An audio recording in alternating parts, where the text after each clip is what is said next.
Hi guys, welcome back to the channel. आज बात करते हैं एक बहुत ही कॉमनली सर्च टॉपिक के बारे में कि क्या क्रॉनिक किडनी डिजीज रिवर्सिबल है या नहीं। आपने ये सुना होगा कि अगर आप अल्कोहल पीते हो तो उससे आपका लिवर डैमेज हो सकता है, बट लोग और डॉक्टर्स बोलते हैं कि अगर आप अल्कोहल पीना बंद कर दो तो लिवर डैमेज रिवर्स हो सकती है, क्योंकि लिवर रीजनरेट कर सकता है अपने आप को। सिमिलरली अगर आपको हार्ट फेलियर है तो कुछ दवाइयां खा के हार्ट फेलियर भी इंप्रूव हो सकता है। तो क्या सेम किडनी के साथ भी होता है? अगर आपकी किडनी डैमेज हो जाए तो क्या ये रिवर्स हो सकती है? आइए आज इसके बारे में बात करते हैं। पहले हमें समझना चाहिए कि क्रॉनिक किडनी डिजीज होता क्या है। सीकेडी तब कहते हैं जब आपका ईजीएफआर या किडनी फंक्शन 60 से कम हो, दो रीडिंग्स में 3 महीने से ऊपर। आपने जनवरी में ब्लड टेस्ट कराया, आपका ईजीएफआर 60 से कम आया, और सेम आपने एक और ब्लड टेस्ट कराया मार्च में या अप्रैल में, और उसमें भी आपका किडनी फंक्शन 60 से कम है, तो आपको लेबल करते हैं एज सीकेडी। तो एक और टेस्ट करते हैं जिसमें ब्लड और प्रोटीन चेक करते हैं यूरिन में, इसको बोलते हैं यूरिन डिप्स्टिक। और अगर ये भी अगर पॉजिटिव हो 3 महीने से ज्यादा, तो भी आपको सीकेडी लेबल करते हैं। अब मैंने पहले भी बात करी है कि क्रॉनिक किडनी डिजीज की कई स्टेजेस होती हैं। ये स्टेज 1 से स्टेज 5 पे जाती है। स्टेज 1 एकदम अर्ली स्टेज है, और स्टेज 5 को एंड स्टेज किडनी डिजीज बोलते हैं, जहाँ पे आपको इधर डायलिसिस या ट्रांसप्लांट की जरूरत है।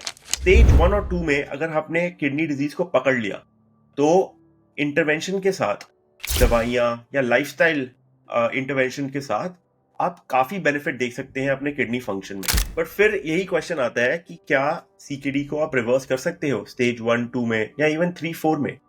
तो इसको समझने के लिए आपको ये जानना चाहिए कि आपको किडनी डिजीज हुई क्यों है। कई बार किडनी को एक अक्यूट इंसल्ट होती है, जैसे आपको कोई इन्फेक्शन हुई, उस इन्फेक्शन की वजह से किडनी में डैमेज हुआ।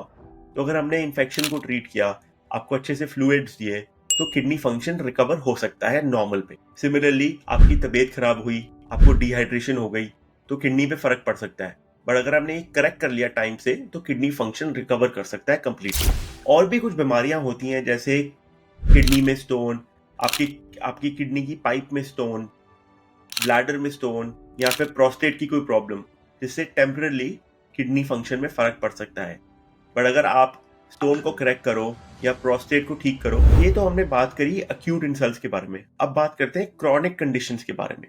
इंडिया में most common cause of chronic kidney disease diabetes और हाइपरटेंशन है। तो मुझसे पेशेंट्स पूछते हैं कि अगर मैं अपना ब्लड प्रेशर कंट्रोल कर लूं तो मेरा क्रेटिनिन क्या कम हो जाएगा? ये बड़ा ही इंपॉर्टेंट क्वेश्चन है, बट इसका आंसर इतना स्ट्रेट फॉरवर्ड नहीं है।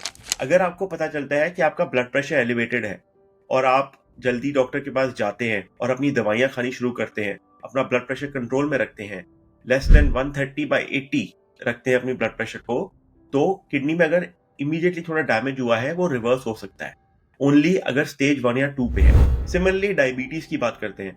अगर अर्ली डिटेक्शन हो जाए डायबिटीज की, आपको पता चल जाए कि आपका HbA1c थोड़ा बढ़ा हुआ है, आप या तो लाइफस्टाइल अपना ठीक कर लें, वेट लॉस कर लें, एक्सरसाइज कर लें, डाइट में चेंजेस कर लें, या फिर आप दवाइयां खाकर अपना HbA1c कम कर लो, तो भी किडनी का जो टेम्पररी डैमेज है वो रिवर्स करा जा सकता है। बट अगर हमने लेट पकड़ा आपको हाइपरटेंशन के साथ, डायबिटीज के साथ, देन किडनी का डैमेज अनफॉर्चुनेटली परमानेंट होता है। इसको बोलते हैं स्कारिंग इन द किडनी, जो कि इरिवर्सिबल है। इसकी वजह से जो क्रिएटिनिन बढ़ता है उसको नीचे लेके आना वापस बहुत मुश्किल है। ब्लड प्रेशर और डायबिटीज को कंट्रोल करके अपना किडनी फंक्शन स्टेबल कर सकते हो और फर्दर डैमेज भी प्रिवेंट कर सकते हो, बट इसको वापस नॉर्मल लेके आना बहुत मुश्किल है। और भी कुछ डिजीजेज हैं जैसे आईजीए नेफ्रोपैथी, जो कि काफी कॉमन है और मुझसे कई लोगों ने इसके बारे में रिसेंटली पूछा है। अगर आपको अर्ली पता चल जाए कि आपको आईजीए नेफ्रोपैथी है, आपकी बायोप्सी हो जाए और किडनी में इतना डैमेज ना दिखे, तो दवाइयां खा के, जैसे एस इनहिबिटर, SGLT2 इनहिबिटर, ये दवाइयां खा के डिजीज स्टेबल रह सकती है। बट अगर आपको पता चलता है लेट स्टेज में, जब किडनी में स्कारिंग हो चुकी है, क्रिसेंट बन चुके हैं किडनी में, या फिर आपका क्रिएटिनिन बहुत ज़्यादा बढ़ चुका है, 3 4 पे जा चुका है, तो अगर आपका क्रिएटिनिन 3 4 तक जा चुका है, तो उसके बाद इसको नीचे लेके आना बहुत मुश्किल है। हाँ, आप दवाइयाँ ज़रूर खाइए IgA के लिए, बट नॉर्मल किडनी फंक्शन लाना इसके बाद इतना आसान नहीं है। मैंने इसलिए ये चैनल बनाया ताकि आप लोग को अवेयरनेस मिले क्रॉनिक किडनी डिजीज के बारे में, और अर्ली डिटेक्शन हो पाए हाई ब्लड प्रेशर की, डायबिटीज की, आईजीए नेफ्रोपैथी की, ताकि हम आपकी किडनी को बचा सके। क्योंकि हम सबको अब पता चल रहा है कि एक बार किडनी में स्कारिंग हो जाए तो इसको वापस नॉर्मल नहीं कर सकते। अगर आप अभी इंटरनेट पे सर्च करोगे तो आपको कई डाइट्स मिल जाएंगी जो बोलती हैं कि वो क्रिएटिनिन आपका कम कर देंगी, आपका ईजीएफआर बढ़ा देंगी। सिमिलरली कई प्रैक्टिशनर्स हैं जो हर्बल मेडिकेशन, आयुर्वेदिक मेडिकेशन को प्रमोट करते हैं इंटरनेट पे और बोलते हैं कि ये खा के आपका क्रिएटिनिन कम हो जाएगा, किडनी फंक्शन वापस नॉर्मल हो जाएगा।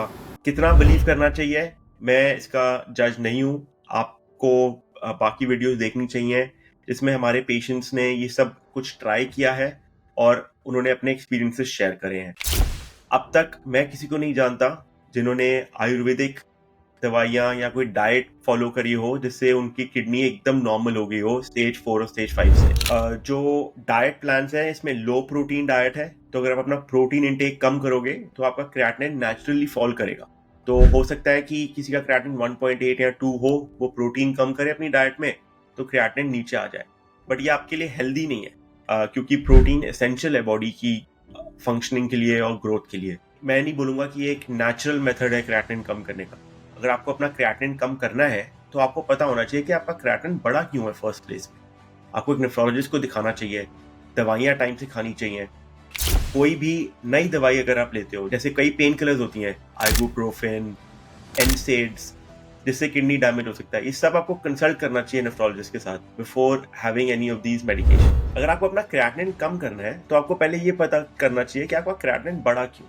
एक बार ये पता चल जाए तो फिर दवाइयों के साथ क्रिएटिनिन थोड़ा सा कम हो सकता है। मैं ये नहीं बोलूंगा कि एब्सोल्युटली नॉर्मल हो जाएगा फ्रॉम 4 या 5, बट फिर भी एक ऐसी रेंज में आ जाएगा जिसमें स्टेबल रह सकता है क्रिएटिनिन। और हमारा गोल यही है, किडनी डिजीज में हमारा मेन गोल यही होता है कि आपको डायलिसिस से बचाएं और आपको ट्रांसप्लांट की जरूरत ना पड़े। देखिए ये भी एक और इम्पोर्टेंट चीज है जानने के लिए कि विद एज भी आपका किडनी फंक्शन नेचुरली ड्रॉप करता है। 40 या 50 इयर्स के बाद हर 10 साल में आपका किडनी फंक्शन 8 से 10 पॉइंट नीचे गिरेगा। अगर आप 70s के हो या 80 के हो तो आपको नॉर्मल किडनी फंक्शन नहीं मिलेगा और आपको नॉर्मल चाहिए भी नहीं। कई पेशेंट्स हैं जिनका किडनी फंक्शन 20-25% है और फिर भी एकदम नॉर्मली जी पा रहे हैं। तो ऐसा नहीं है कि आपको एकदम 100% चाहिए किडनी फंक्शन नॉर्मल जीने के लिए। अगर कुछ डैमेज हुआ है किडनी में और हमने पकड़ लिया उसको, फिर दवाइयों के साथ अगर वो 30-40 या 25-30 पे भी स्टेबलाइज हो जाए तो फिर भी आप एकदम नॉर्मल लाइफ जी सकते हो। बट हाँ, उस पॉइंट पे ये जरूरी है कि आप फॉलो अप कराते रहो, रूटीन ब्लड टेस्ट कराते रहो, ताकि हमें पता चलते रहे कि किस डायरेक्शन में किडनी जा रही है। आज की वीडियो में मैं इतना ही बताना चाहता था इन समरी कि क्रोनिक किडनी डिजीज स्टेज 3, 4 और 5 में रिवर्सिबल नहीं है, बट हाँ, अगर हमने अर्ली इसको पिकअप कर लिया तो हम इसको स्लो कर सकते हैं और कई इंस्टेंसेस में या सिनेरियोज में इसको रिवर्स भी कर सकते हैं। होप आपको ये वीडियो अच्छी लगी। प्लीज सब्सक्राइब, लाइक और शेयर करिए और सी यू नेक्स्ट टाइम।